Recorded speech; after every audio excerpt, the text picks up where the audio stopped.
बच्चों, आज हम अगले वीडियो में पूर्व में पढ़ चुके गुलाम वंश को और उसमें दूसरा जो वंश आता है वो हमारा खिलजी वंश। कौन सा वंश आता है? खिलजी वंश। कहते हैं कि खिलजी वंश का जो शासनकाल है वो 1290 से लगाकर 1320 लगभग कहते हैं कि 30 वर्षों का ये शासनकाल था। 30 वर्षों के शासनकाल में भी अलाउद्दीन खिलजी का जो शासनकाल था वो था 20 वर्षों का। तो इस खिलजी वंश में सबसे महत्वपूर्ण जिसका नाम आता है शासक का वो हमारा अलाउद्दीन खिलजी होता है। तो बच्चों, उससे पूर्व हम इस खिलजी वंश की जो है स्थापना किसने की थी और कौन से शासक को हरा करके इस खिलजी वंश की स्थापना हुई थी। तो कहते हैं कि गुलाम वंश का एक अंतिम शासक था जिसका नाम आता है ट्यूमस। इस ट्यूमस नाम के जो गुलाम वंश का जो अयोग्य शासक था उसको पराजित करके जलालुद्दीन खिलजी ने खिलजी वंश की क्या की थी? स्थापना की थी। खिलजी वंश का जो प्रारंभ में जलालुद्दीन खिलजी का जो काल है वो 1290 से लगा करके 1296 6 वर्ष का शासनकाल जलालुद्दीन खिलजी का रहता है। और कहते हैं कि इस जलालुद्दीन खिलजी का जो राज्याभिषेक है किलोकली के नाम का एक महल होता है, वहां पर होता है। और कहते हैं कि वो 70 वर्ष की आयु में उसका राज्याभिषेक होता है। तो बच्चों, यह 70 वर्ष का जो शासक था इसलिए उसके पास इतना अनुभव नहीं था और वो शासन संभाल नहीं सकता था। इसलिए उसने क्या किया, अपने से नीचे जो पदाधिकारी होते थे उनके माध्यम से वो शासन है वो करता था। इसलिए उस समय उसका एक दामाद था जिसका नाम आता है अलाउद्दीन खिलजी, ठीक है। वो उसका दामाद भी था और भतीजा भी था।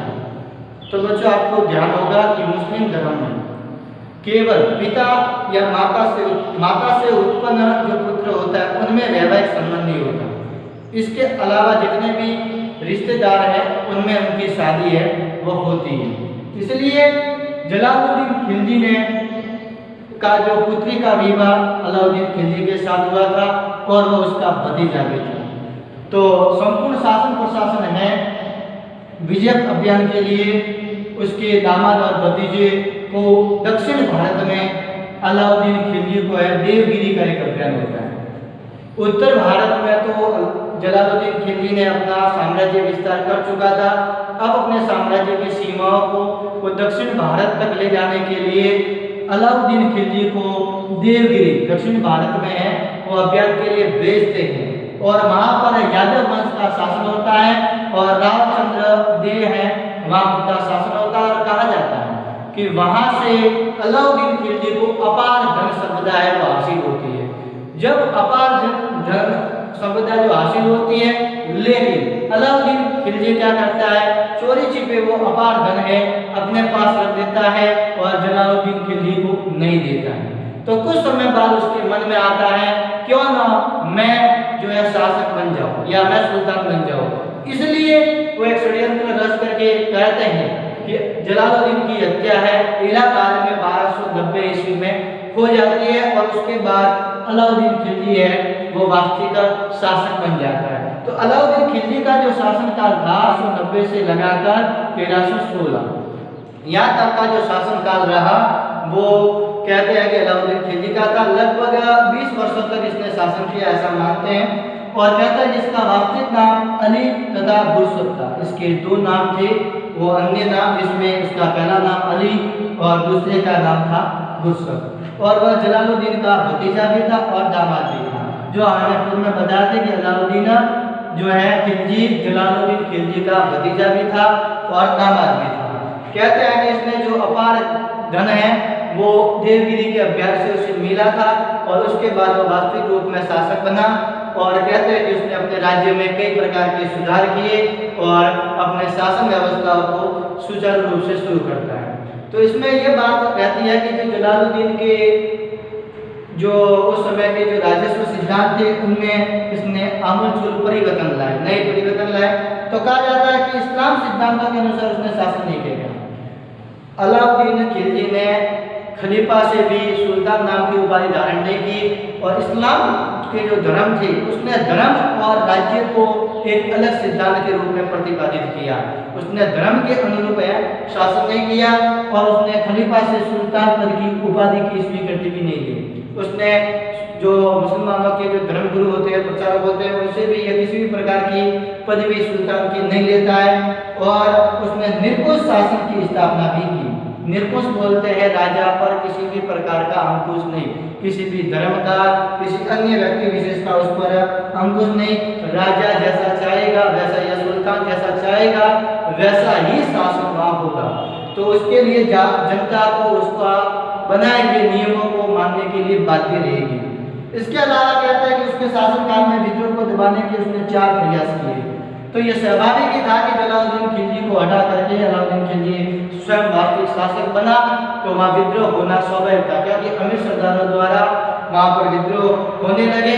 तो उससे पहले उसने अपने 4 विद्रोह थे उनको जो है दबाने के लिए बहुत अच्छे प्रयास किए। उसमें सबसे पहला आता है, उसने दान, उपहार तथा पेंशन में दी गई भूमि को वापस ले ली।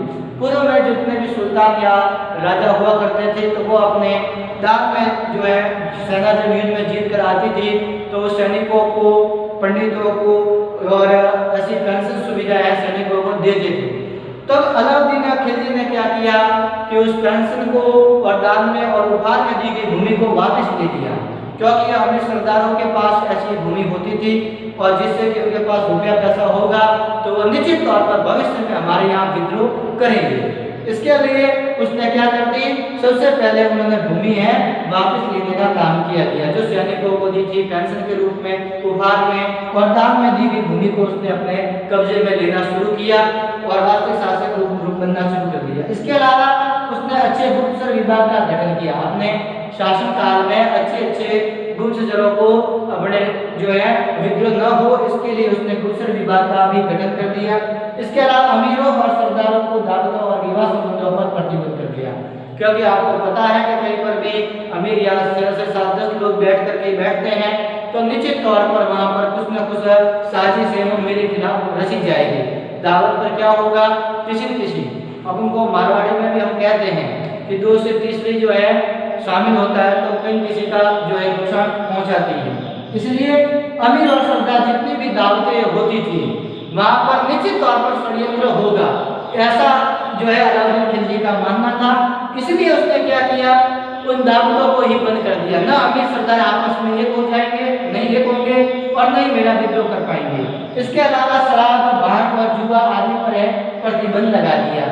शराब, भांग और जुआ पर इसलिए प्रतिबंध लगवाया उसने क्योंकि उसे पता था कि शराबी हैं, जुआ खेलने वाले और जो भांग करने वाले हैं तो निश्चित तौर पर वहाँ बैठक करेंगे और शासन विरोधी गतिविधियों में भाग लेंगे। इसलिए कहा जाता है कि अलाउद्दीन खिलजी का जो राजस्व सिद्धांत था उसने किसी भी प्रकार के इस्लामिक धर्म के अनुसार उसने शासन नहीं किया और वह निरंकुश शासक भी माना जाता है और उसने कोई सुल्तान से किसी भी प्रकार सुल्तान नाम की कोई पदवी खलीफा से नहीं लेता है। इसलिए सबसे महत्वपूर्ण इसने क्या किया, जो अपनी जो दान में दी गई भूमि को है उसने वापस ले ली और अमीर सरदारों के जो विद्रोह होते थे इनको दबाने में महत्वपूर्ण भूमिका है वो अलाउद्दीन खिलजी की रही। और एक विशेष बात ये रहती है कि उसने क्या किया, मुस्लिम लोगों के नहीं, भारतीय हिंदू जितने भी थे उन हिंदुओं के साथ भी उसने कठोर नीति के तहत है वो निर्दंड बना दिया। भाई हिंदुओं के प्रति कठोर नीति अपनाकर निर्दंड कैसे बना, तो बच्चों भारतीयों पर, हिंदुओं पर है, जो भारतीय हिंदू थे उन पर जो है बहुत सारे टैक्स लगा दिए गए। इससे क्या हो गए, वो बड़ी मात्रा में उन्हें टैक्स भरना पड़ा और भारतीय लोग हैं वो स्वतः ही जो है निर्धन हो गए और जब पैसा नहीं होगा तो वो विद्रोह नहीं कर पाएंगे। ऐसा अलाउद्दीन खिलजी का है वो मानना था। इसलिए अलाउद्दीन खिलजी ने क्या किया, हिंदुओं के प्रति कठोर नीति अपनाते हुए उन्होंने को भारतीयों को निर्धन बनाने का कार्य किया, यानी कि उनसे टैक्स है वसूल अधिक से अधिक। इससे क्या हो गए, भारतीय जो लोग थे वो निरंतर है निर्धन हो गए और जब निर्धन होंगे तो वो विद्रोह नहीं कर पाएंगे। इसके बाद आता है राजस्व कर की व्यवस्था। कहता है कि उसने अपने शासनकाल में बहुत सारे कर लगाए। तो उसमें पहला आता है कि मंगोलों का मुकाबला करने के लिए सुदृढ़ साम्राज्य की स्थापना के लिए कर बैठे। बार बार है मंगोल जाति द्वारा है वो इस दिल्ली सल्तनत काल पर है और फिर खिलजी वंश पर भी आक्रमण होते रहे। इसलिए उस मंगोलों के आक्रमण को दबाने के लिए राजस्व कर में इन्होंने बहुत अधिक वृद्धि की। और इसके बाद कहते हैं कि लगान का 1/2 भाग है वो निर्धारित किया, यानी टैक्स है वो आधा वसूलना शुरू कर दिया, यानी कि 50% है वो टैक्स वसूल करना है वो अलाउद्दीन खिलजी ने शुरू कर दिया। कहते हैं कि इनके पूर्व में जितने भी शासक थे वो 1/3% है वो टैक्स वसूलते थे, लेकिन अलाउद्दीन खिलजी ने आते ही टैक्स को क्या बढ़ा कर दिया, बढ़ा दिया, लगान को 1/2 भाग कर दिया, यानी कि 100 बोरी जहाँ होगा तो उसमें से 50 बोरी जो है वो लगान के रूप में, राज्य कर के रूप में है वो अलाउद्दीन खिलजी को देना पड़ेगा। इसलिए उसने लगान कर में भी वृद्धि की और 2 नए प्रकार के और कर लगाए। पहला कर था चराई का, जो पशुओं को चराने के लिए जो है उस पर भी है वो टैक्स लगा दिया। दूसरा कर था जो खरी कर, जो मकान पर भी टैक्स लगा दिया, जिस मकान पर आप रहते हो उस मकान पर भी है वो टैक्स लगा दिया।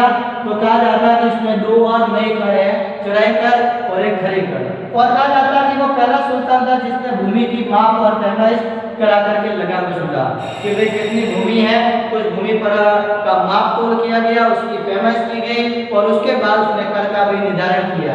और राजस्व एकत्रित करने के लिए एक मुक्त राज नाम का एक विभाग है उसकी स्थापना की, और मुक्त राज है वो अपना राजस्व कर वसूल करने वाला एक अधिकारी हुआ करता था। इसके लिए उसने एक पृथक विभाग का नाम दिया जिसे हम दीवाने मुक्त राज के खराज नाम से भी जानते हैं। मुस्तक खराज नाम का एक अधिकारी होता है, वो इस राजस्व कर को एकत्रित करता है और राजकोष में है वो जमा करवाने का कार्य भी करता है। इसके बाद आते हैं कि उसने सैनिकों में क्या क्या सुधार किए। तो सबसे पहला है उसने अपनी स्थायी सेना। तो बच्चों आपको पूर्व में पता है कि राजा युद्ध के समय में सेना में भर्ती करता था और युद्ध जीतने के बाद उनको पुनः घर भेज देता था, लेकिन अलाउद्दीन खिलजी ने ऐसा नहीं किया। उसने अपने राज्य शासनकाल में अपनी स्थायी सेना रखना शुरू कर दिया और उनको नकद वेतन दिया जाना शुरू कर दिया। ठीक है, तो पूर्व में जो है उनको वेतन के रूप में या तो उपहार दिया जाता था और सैनिकों को पेंशन दी जाती थी और जमीन है वो दे दी जाती थी, लेकिन इसने वो बंद करते हुए उसने अपने राज्य शासनकाल में स्थायी तौर पर सेना रखना शुरू कर दिया और सैनिकों को नकद वेतन देने का कार्य भी इसने कर दिया। इसके अलावा दूसरा आता है कि सैनिकों को हुलिया लिखने और घोड़ा डालने की प्रथा प्रारंभ करेगी। तो आज बच्चों आपको पता है कि हम हमारे जो है पहचान के लिए हमारे आधार कार्ड होते हैं, फिंगरप्रिंट होते हैं, तो उसी प्रकार से उस समय अपने सैनिकों की पहचान करने के लिए भी उनके हाथ के पांव के निशान है वो लिए जाते थे, उनका पहनावा हो सकता है, उनके निशान है, हाथों की उंगलियों के निशान है। इस आधार पर उसने हुलिया लिखना सैनिकों का प्रारंभ करवाने का कार्य है अलाउद्दीन खिलजी करता है। इसके अलावा घोड़ों को दागने की जो प्रथा है प्रारंभ करवाई। उस समय घोड़ों को है दौड़ाने की प्रथा है और दागने की प्रथा भी इसने करवाई।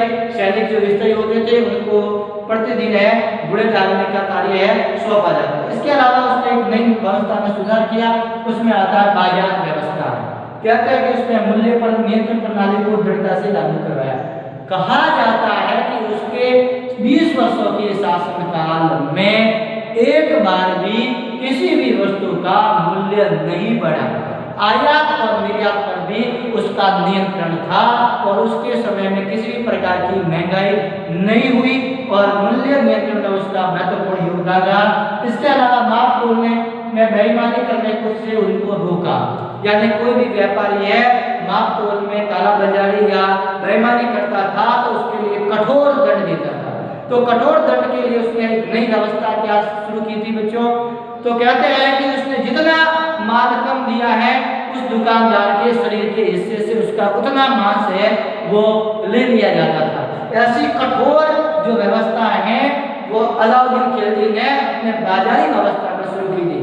तो जितना माल कम दिया जाता था उतना उनके शरीर से मांस है वो ले लिया जाता था और उस काला बाजारी पर रोक लगा दी। इतना कठोर शासन होने के कारण उनके शासनकाल अलाउद्दीन खिलजी के शासनकाल में काला बाजारी पर पूर्ण प्रतिबंध हो गया। इसके अलावा दैनिक वस्तुएं जो बाजार था उसमें क्या किया, उन्होंने सैनिकों को सुविधा देने के लिए दैनिक जीवन की जितनी भी वस्तुएं थी उन सभी वस्तुओं को सैनिकों को न्यूनतम जो है समर्थन मूल्य कह सकते हैं कि न्यूनतम कीमत पर, उसमें किसी भी प्रकार की वृद्धि नहीं, ठीक है। तो इसके लिए दैनिक जीवन की जितनी भी वस्तुएं थी उनको और किसी भी प्रकार को मूल्य बढ़ने नहीं दिया। इसके अलावा पशु गुलाम बाजार भी उन्होंने लगवाए थे। इसके अलावा आयात और निर्यात पर भी उसका नियंत्रण था, कितना उसके राज्य शासन काल में आएगा, कितना जा रहा है, तो उस पर भी बराबर मात्रा में जो है नियंत्रण उसका रहा। इसके बाद इसका प्रमुख उद्देश्य कह सकते हैं, इसकी प्रमुख उपाधि कह सकते हैं, उसका प्रमुख उद्देश्य था विश्व का सुल्तान बनना और द्वितीय सिकंदर नाम की उपाधि जो धारण करने वाला है वो अलाउद्दीन खिलजी था। कहता है कि वो सिकंदर सानी नाम की उपाधि धारण की थी, जिसे हम बोलते हैं द्वितीय सिकंदर। क्या बोलते हैं? द्वितीय सिकंदर है, उसे बनना था और विश्व विजेता के रूप में जाना जाना था ऐसा। और उसने एक नवीन धर्म है उसकी भी स्थापना की। इसके बाद कहते हैं कि उसने प्रमुख उपाधि में विश्व का सुल्तान और जनता का चरवाहा, ये प्रमुख दो बातें हैं जो और उपाधि है वो उन्होंने धारण की थी। तो बच्चों अभी तक जो वीडियो पढ़ा तो उसमें प्रमुख तौर पर है 2 या 4 प्रश्न किस प्रकार से बनते हैं। कहते हैं कि अलाउद्दीन खिलजी ने जलालुद्दीन खिलजी ने खिलजी वंश की स्थापना कब की थी? तो वो 1290 ईस्वी में। दूसरा है कि अलाउद्दीन खिलजी है वो किसका दामाद और भतीजा था? तो वो जलालुद्दीन खिलजी का। इसके अलावा कह सकते हैं तीसरा प्रश्न जो बन सकता है वो आता है कि अलाउद्दीन खिलजी का राजस्व सिद्धांत किस प्रकार का था? चौथा प्रश्न है कि उसने अपने विद्रोह को दबाने के लिए 4 प्रकार के विद्रोह हुए थे, उनको दबाने के लिए अलाउद्दीन खिलजी ने क्या प्रयास किए। और कह सकते हैं यह बड़ी कई प्रतियोगिता परीक्षा में बार बार पूछा गया कि खिलजी वंश में वो कौन सा शासक था जिसने लगान में 1/2 कर निर्धारित किया गया? तो उसमें स्वाभाविक रूप में नाम आता है अलाउद्दीन खिलजी का। और 2 नए प्रकार के कर लगाए थे, जिसमें पहला कर आता है चराई और दूसरा आता है खरीद। इसके अलावा कह सकते हैं कि उसने एक अलग प्रकार का एक विभाग का निर्माण कराया था जिसका नाम आता है दीवाने मुस्तखराज नाम का एक जो विभाग था, वो एक नतक विभाग जो था जो राजस्व कर एकत्रित करता था। इसके अलावा अलाउद्दीन खिलजी के समय में क्या सैनिक सुधार हुए? तो 2 महत्वपूर्ण सुधार थे, एक तो स्थायी सेना और दूसरा था नगद वेतन देना, ठीक है, और हुलिया पद्धति वाला। तीसरी थी बाजारी व्यवस्था जो हम बच्चे पढ़ चुके हैं। प्रमुख उपाधि के रूप में अगर पूछा जाए तो उसका नाम आता है द्वितीय सिकंदर। ये 4-5 सवाल है तो एक नंबर के जो प्रश्न है वो बोर्ड की परीक्षा में आते हैं।